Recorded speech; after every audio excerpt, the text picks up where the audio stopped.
Vamos a continuar con nuestro estudio en el Catecismo de Heidelberg. Y las últimas semanas hemos estado meditando juntos en el bautismo y la cena del Señor, que son las ordenanzas que el Señor Jesucristo nos mandó a celebrar. Y aprendimos que estos, al ser mandatos, deben ser realizados en obediencia por todos los creyentes.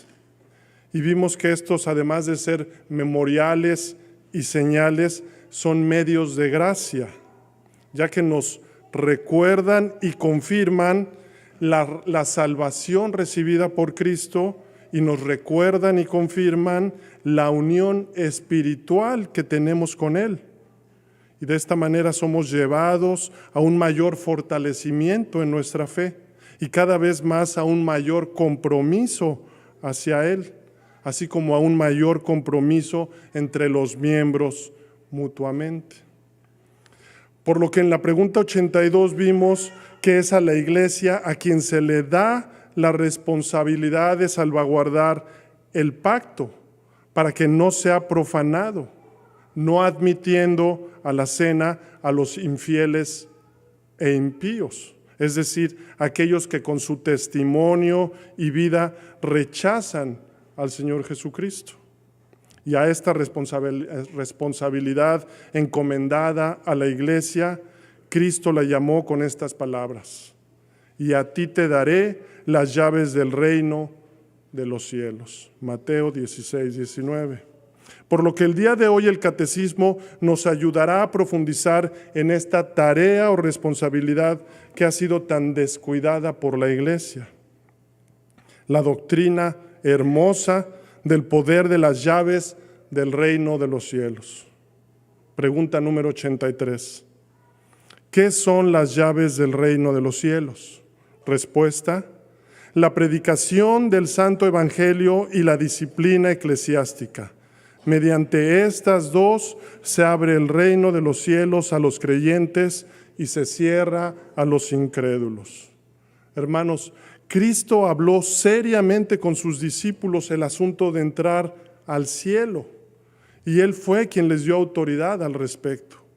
Por eso el Catecismo habla de las llaves del reino de los cielos.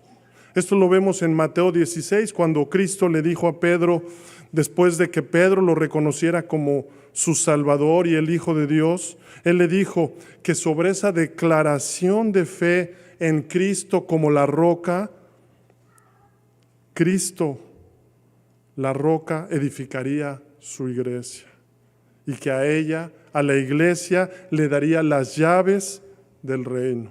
Mateo 16, 18 al 19. Y sobre esta roca edificaré mi iglesia, y las puertas del Hade no prevalecerán contra ella, y a ti te daré las llaves del reino de los cielos.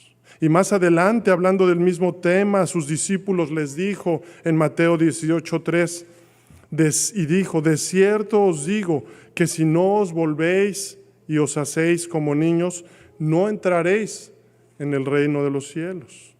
El Catecismo nos dice que la predicación del Santo Evangelio es una llave necesaria para entrar al reino de los cielos.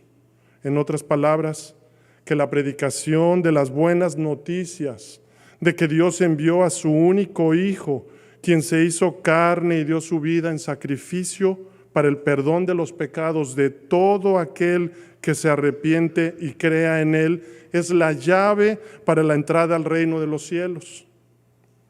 Y todo aquel que confiese, como Pedro confesó a Cristo como su Salvador, será salvo. Tendrá entrada al reino de los cielos. Porque como un niño en impotencia y en humildad reconoce su necesidad de un Redentor. Y por eso las llaves hacen una referencia a algo que está cerrado o resguardado. Por eso la predicación del verdadero Evangelio es la llave que es necesaria para la entrada al reino. Y es una marca de una iglesia bíblica, la predicación del verdadero Evangelio. Y el Catecismo agrega la disciplina eclesiástica definiéndola como la segunda llave por así decirlo, ya que mediante estas dos, la predicación y la disciplina, se abre el reino de los cielos a los creyentes y se cierra a los incrédulos. Noten el versículo 19 de Mateo 16, y a ti te daré las llaves del reino de los cielos, y todo lo que atares en la tierra será atado en los cielos, y todo lo que desatares en la tierra será desatado en los cielos. El comentarista y autor del Catecismo, Zacarías Ursinus, dice: las llaves del reino de los cielos constan de dos partes: la predicación del Evangelio o el ministerio de la palabra y la disciplina cristiana, a la cual pertenece la excomunión.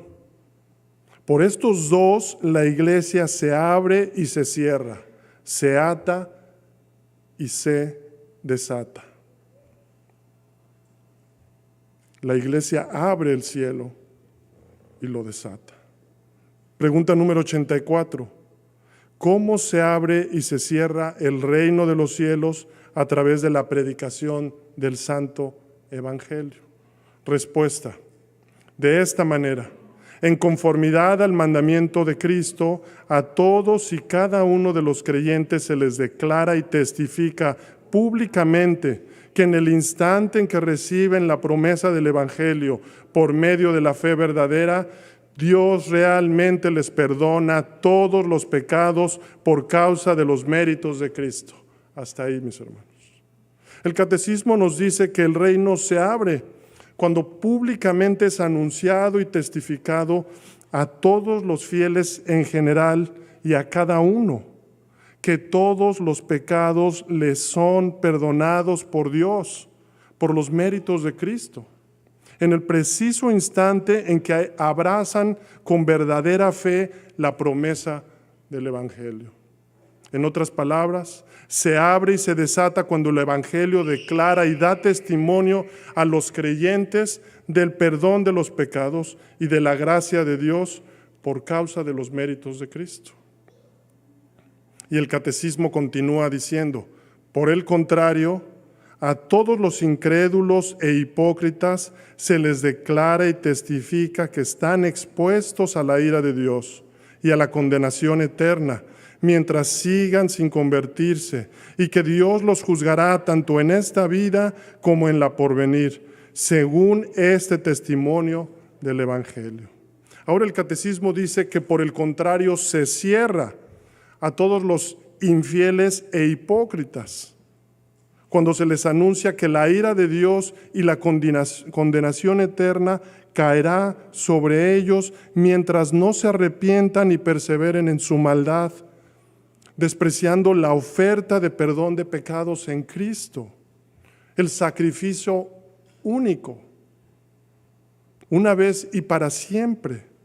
Por eso dice, según el mismo testimonio del Evangelio, según la misma oferta gratuita de perdón de pecados, al ser rechazada, por esto mismo también se cierra.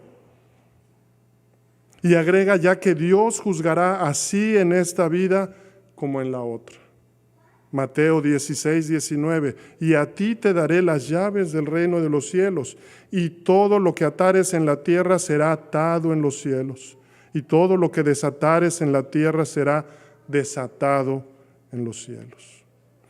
En otras palabras, el Catecismo nos dice que el reino de los cielos se cierra y ata por la predicación del Evangelio, cuando un creyente declara y da testimonio del Evangelio a los incrédulos e hipócritas, diciéndoles que están expuestos a la ira de Dios y a la condenación eterna mientras no se conviertan en arrepentimiento y fe a nuestro Señor y único Salvador Jesucristo. Esto es a lo que se refiere nuestro Señor cuando le dijo a sus discípulos en Juan 20, versículos 21 y 23, paz a vosotros, como me envió el Padre, así también yo os envío. Y habiendo dicho esto, sopló y les dijo, recibid el Espíritu Santo. A quienes remitiereis los pecados, les son remitidos. Y a quienes se los retuvieres, les son retenidos.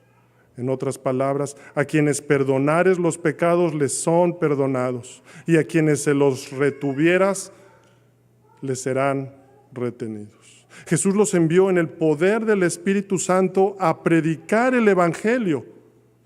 Y noten que los envió con su autoridad. En otras palabras, recibieron poder para ser sus testigos. Así como los creyentes el día de hoy, si en verdad han creído, han recibido el poder que proviene de Cristo, el Espíritu Santo. Y escuchen, para ser testigos predicando el Evangelio. Y con esto me refiero a que los hombres no tienen en sí mismos poder para perdonar pecados, sino que el Evangelio, cuando es predicado y aplicado en la membresía y la disciplina de una iglesia bíblica, promete el perdón a todos aquellos que creen en Cristo y solo a ellos. Pero también Cristo promete retener el perdón a los que no se arrepienten tras la disciplina eclesiástica. Juan 3, 17, 18, porque no envió Dios a su Hijo al mundo para condenar al mundo, sino para que el mundo sea salvo por él. El que cree en él no es condenado, pero el que no cree ya ha sido condenado, porque no ha creído en el nombre del unigénito Hijo de Dios. Hermanos, la disciplina eclesiástica abre y cierra el reino de los cielos, y es un medio también de gracia, porque Dios al que ama disciplina, y sin santidad nadie verá a Dios. Pero lo que la disciplina hace es llevar a las personas al arrepentimiento para ser perdonados en Cristo Jesús.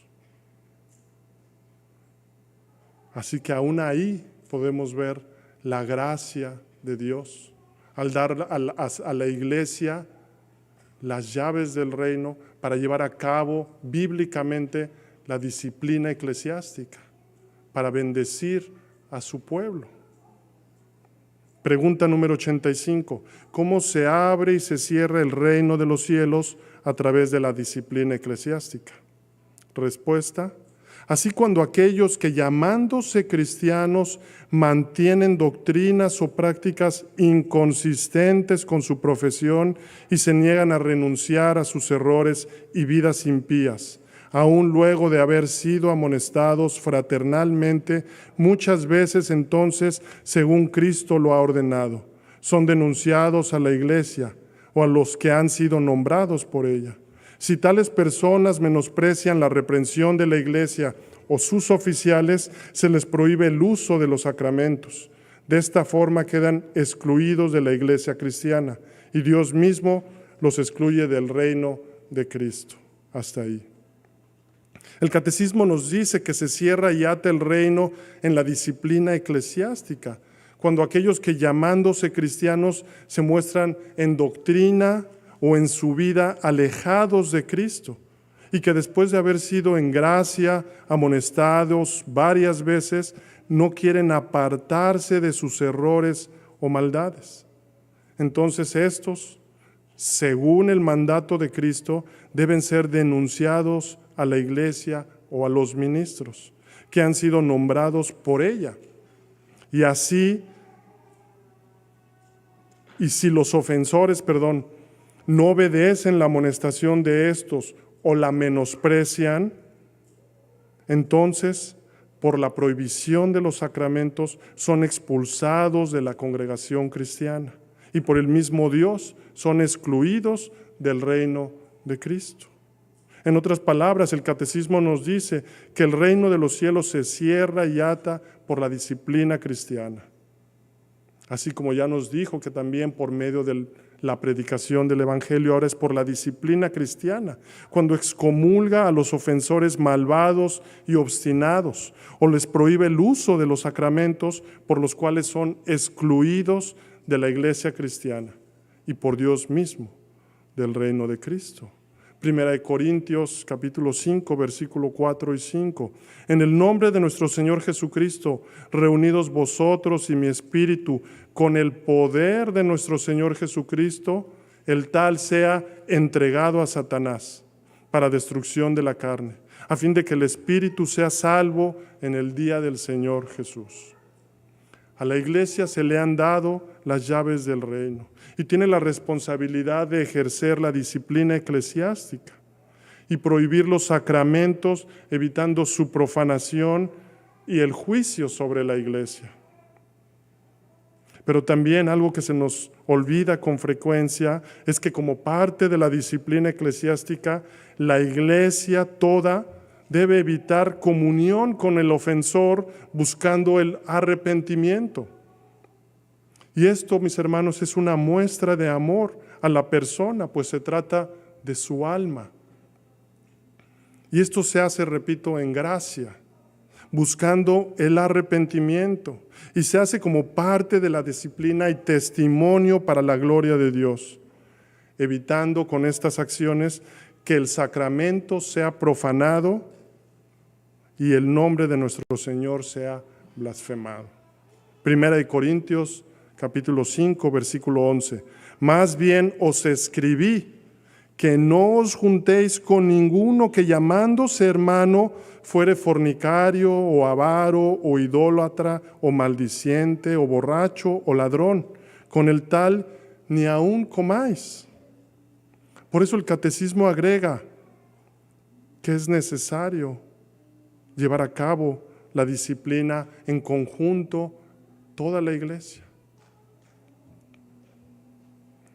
Y el catecismo agrega, sin embargo, cuando prometen y evidencian verdadero arrepentimiento, vuelven a ser recibidos como miembros de Cristo y su iglesia.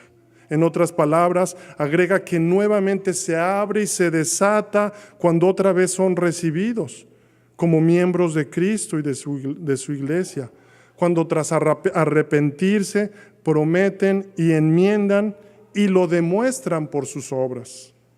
Entonces la iglesia debe seguir la instrucción de Pablo a los Corintios, 2 Corintios 6, 8.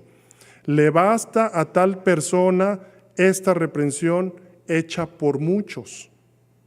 Así que, al contrario, vosotros más bien debéis perdonarle y consolarle, para que no sea consumido de demasiada tristeza, por lo cual os ruego que confirméis el amor para con él.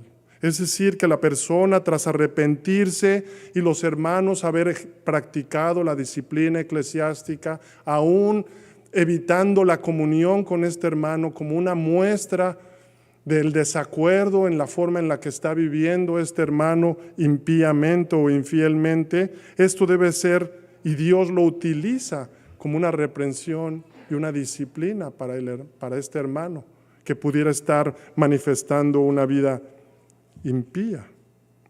Por lo cual os ruego que confirméis el amor para con él una vez que manifiesta arrepentimiento y un cambio en su vida. De esta manera se abre y se desata cuando la iglesia, después de la disciplina, vuelve a recibir a las mismas personas si se arrepienten como miembros de Cristo y de su iglesia.